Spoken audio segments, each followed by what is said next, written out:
We all say we want the truth, but the truth is actually really hard. It's hard to tell, it's hard to hear, and it's hard to accept.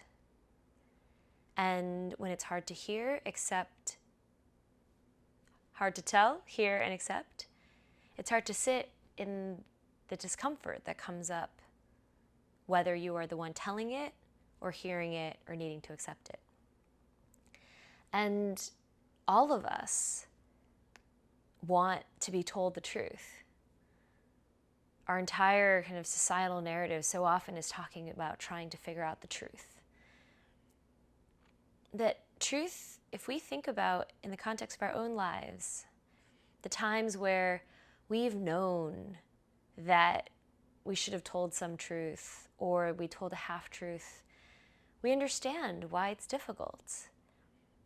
We fear rejection. We fear being made, we fear feeling bad about what our truth is or having done something that might upset someone. We don't want to deal with other people's bad feelings towards us. We say it's because we don't want to hurt other people or upset other people. But what it actually is that we don't want to deal with the discomfort of needing to navigate someone else's hard feelings, negative feelings, sad feelings, angry feelings. Because by us sharing this truth, we'll likely trigger that, or we're afraid we're going to trigger that. And we're wired to want to belong. We're wired to want to connect with other people. And the fear of rejection, the fear of making other people feel bad and thus us feeling bad about it, and the fear that they may not want to connect with us anymore, is wired in us to avoid. It's another kind of survival instinct. But if we think about all the ways that truth is told, it's not just what we say. It's not just the accounting of what we did. It's also like who we present ourselves to be. And the very uncomfortable truth in being true to yourself is that you have to risk being by yourself. It doesn't mean you are going to be by yourself. And it doesn't mean that you can't find others who love you and care about you and accept you. But in being true to who we are, whether by our actions or our words, or by owning something we said or we did, the risk is that by being us, by saying what we think, by doing what we felt was right, or owning a mistake that we made, and if we did something wrong, the risk is that we will be rejected, that people will not want to connect with us, that something bad may happen. But if we don't risk that, the risk then is sacrificing ourselves. What is true for ourselves, what we believe in, what we think matters, because we are avoiding or afraid of the consequences. And there are consequences both ways, whether in the short term or the long term.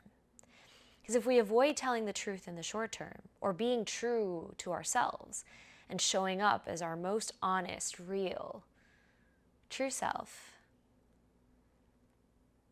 if we hide that a little bit because we're afraid of rejection, that might solve the issue of rejection in the short term. But the longer we are not true to ourselves, the longer the things that we do that don't align with who we are, what we believe, and what matters to us, that pain builds over time. That loss builds over time, to the point where we may not recognize ourselves at some point. to the point where we feel like we don't know who we are. We don't know how we made these choices. How do we end up in this job, in this marriage, in this situation, in this place, in this debt, whatever it may be? Sometimes the truth is small, like we can't afford this thing. And some shame or embarrassment or anger might come up around that, but the truth is we can't afford this thing. So you can lie to yourself now and not face that truth and deal with the discomfort of that and buy the thing and get into debt.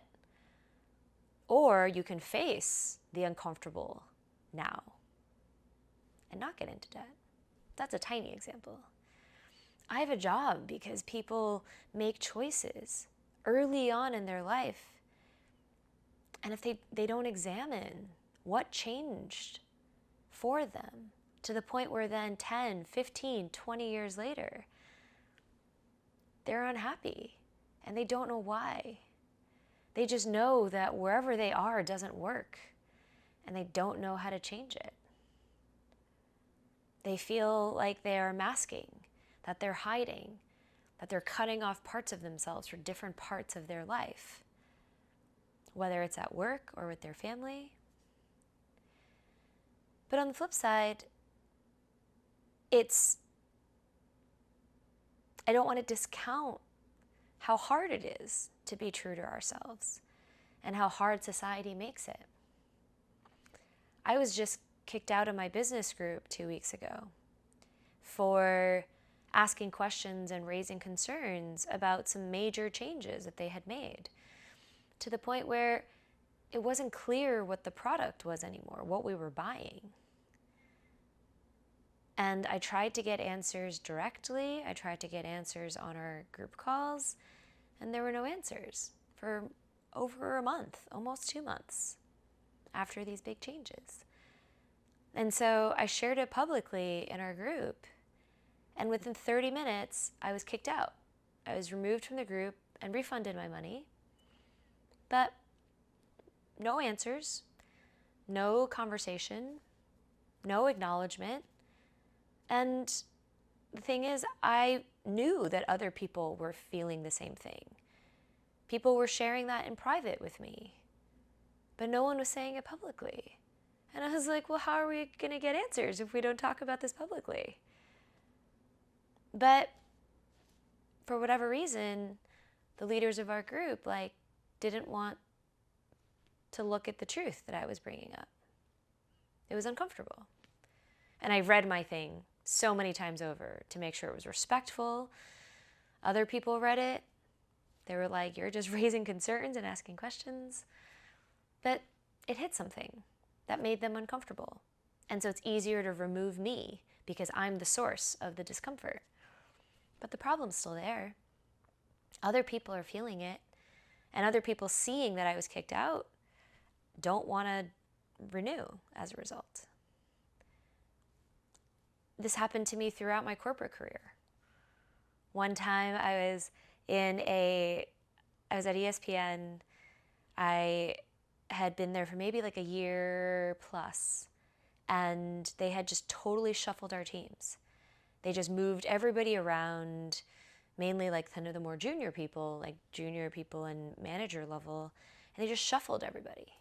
Without warning, they just did it. No heads up. No explanation about how they did the shuffling and why. And then everybody was really upset and confused. And so we did this big team meeting. This was 2010.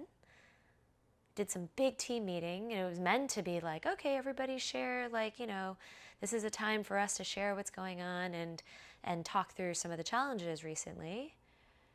And silly me, I thought they actually wanted to hear my opinion. And so, I don't know, partway through the meeting, I raised my hand and I share how difficult it was, especially as a junior person, where you've really built these, seemingly you felt like you'd invested in these relationships on your team, because there's a bunch of people on that team and you felt very connected, you're doing good work, and then suddenly you're just thrown into another team and you have to rebuild your reputation.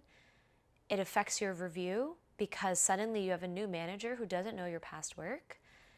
You have to learn a whole new thing, which is fine. Learning is good. But it was like, the communication wasn't there, and it's not totally clear, like, why, right? And the jobs we thought we were signing up for were now suddenly different.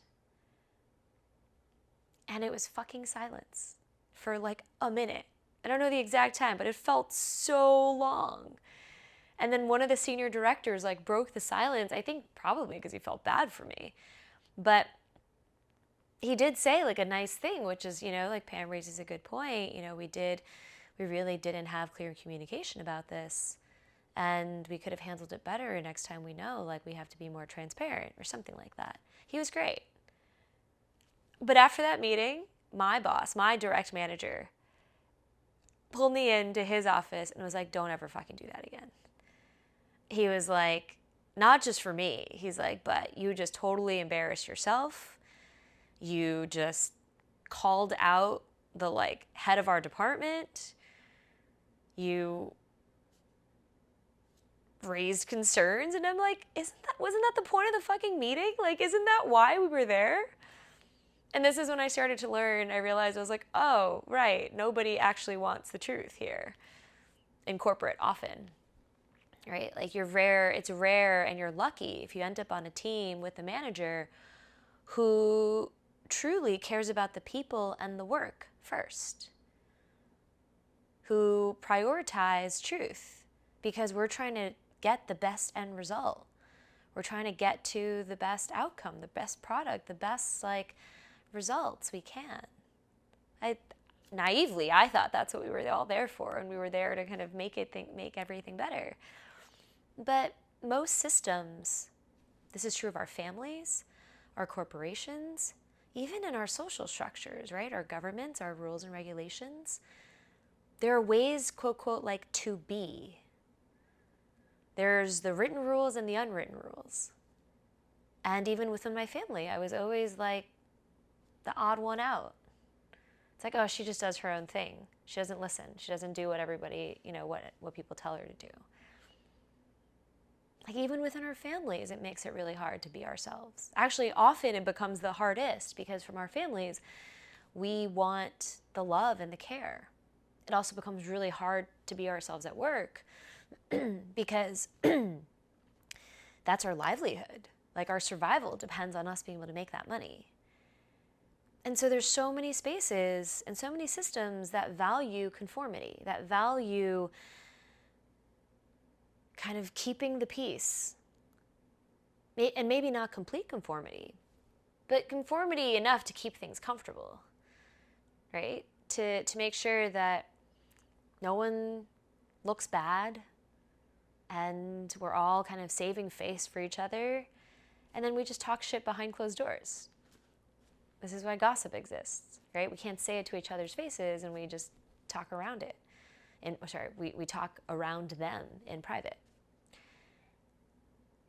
And then when people say they want feedback and you give them honest feedback, they don't actually want that because they didn't realize the discomfort that was going to accompany it. And when we feel threatened in that discomfort, we're going to want to get rid of that discomfort first. But the thing for each of us to consider, because we can't control anybody else's behavior, the thing for each of us to consider is, what are we losing when we are not true to ourselves? When we do not tell the truth, live in our truth? A fib here, a white lie there, something a little bigger there.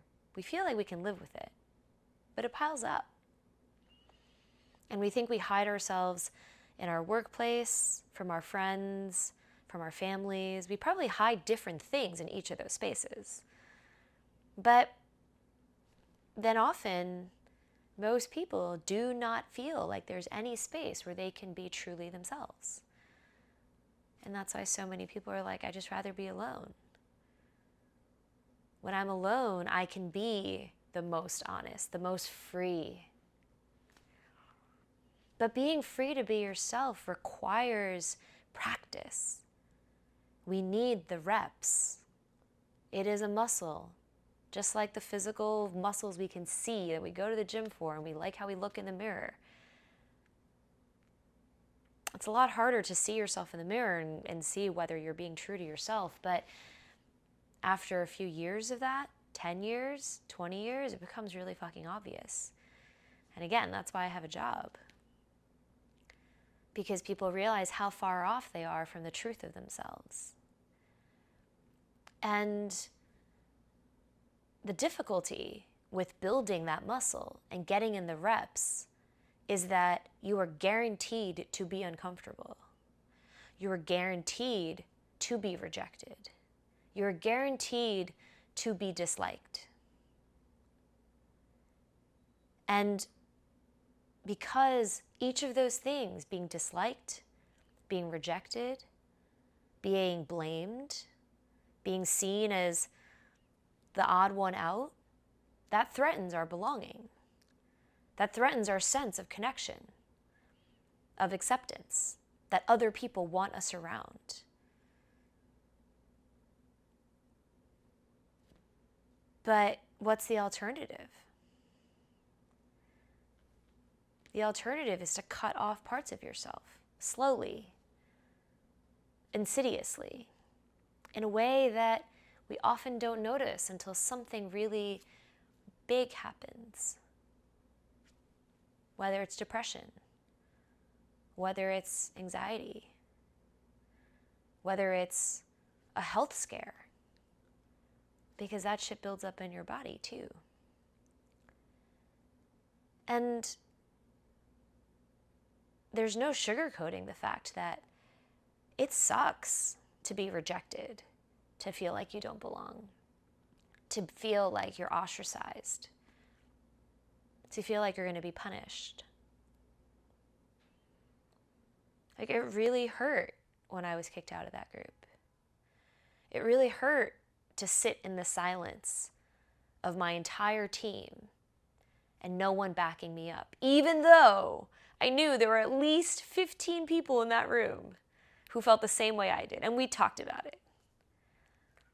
It hurt that no one in my business group had voiced their own concerns after I had voiced it many times on our group calls. Not many, 2 times, and then I also interact. It hurts. It hurt every time I expressed something I wanted to my mom, and I was told I was being stupid. I want to play basketball. That's not what girls do. That's stupid. I want to play the sax. No, you have to play the piano. The sax is inelegant. That's not what girls do. I want to wear baggy pants and sweatshirts. No, you look like a slob. That's not how girls dress. Down to pretty much every step. The college I wanted to go to, the job, my dream job that I wanted to have, the career I ended up pursuing, the money I ended up making. Even now, to this day, my mom sometimes is still like, you still have a few good years that you could go back to corporate and make a lot of money. We're constantly being told we cannot be ourselves. And so we hide. And so we don't tell the truth. So we edit or just manipulate just a little bit to get what we want without being forthright. We're taught from the time that we're very young that if we don't, quote, quote, do the right thing, we will be in trouble. From our teachers, from our parents, from police, from our peers even, that there's a right and wrong even within amongst our friends. And because we don't want to lose our place in all of those places, we learn to try to fit into those places. But then we're constantly adjusting ourselves to fit in. And each of those places requires a different set of rules for fitting in. And then we just constantly feel like, well, we must be the bad one. We're the wrong one. We're the odd one. We're the one that doesn't fit in. And so we either keep trying really hard to fit in, or we reject the whole thing and build this angst, this anger, this resentment.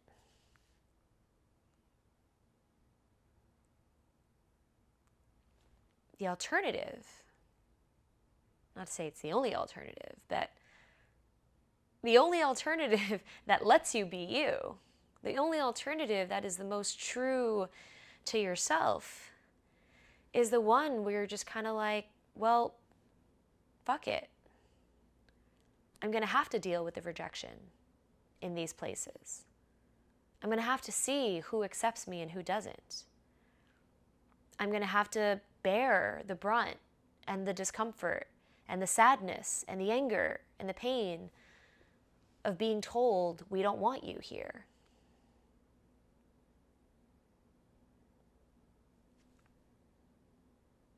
But if we do that,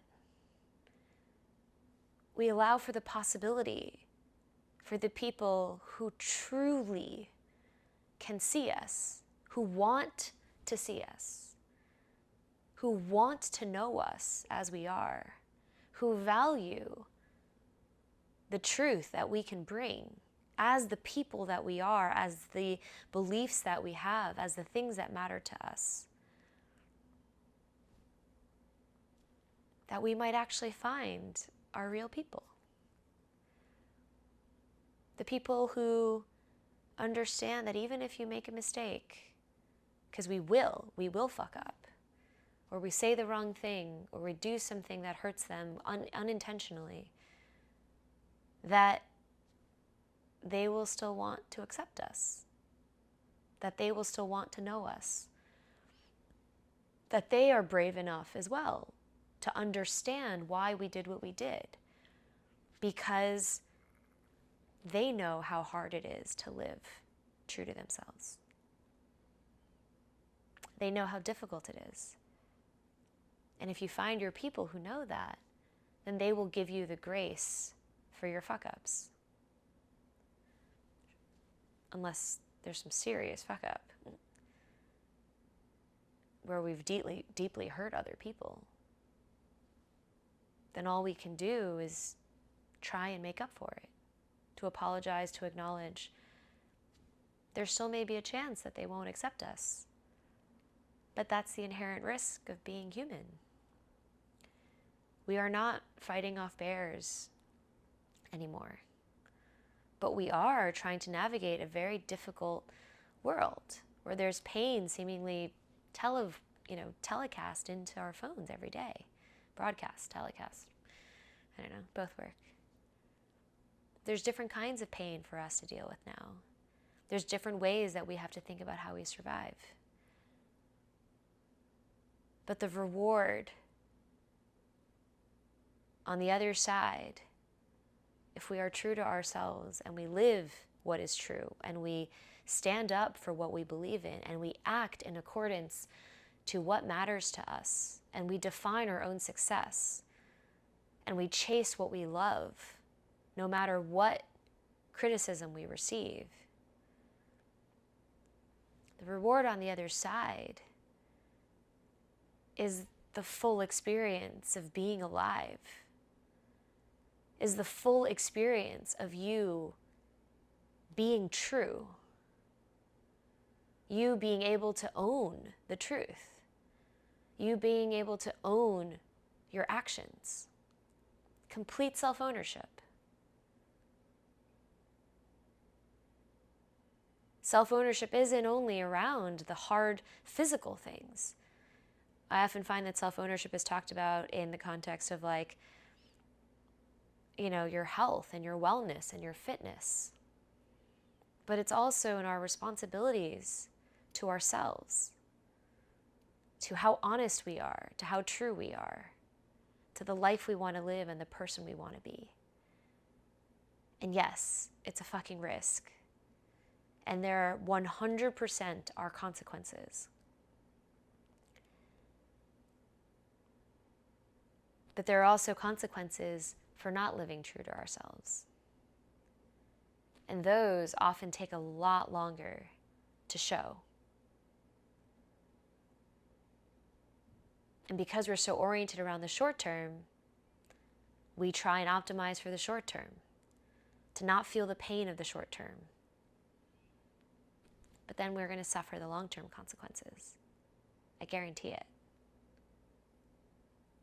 So if we can be just a little bit more longer sighted about our lives, about what matters to us, about becoming the people we are, and living it truthfully, not in private, but in public. That's us realizing our full potential. That's us living true to ourselves. And that's us being the most alive we could possibly be. Where no one guides who we are except ourselves. And it's fucking hard.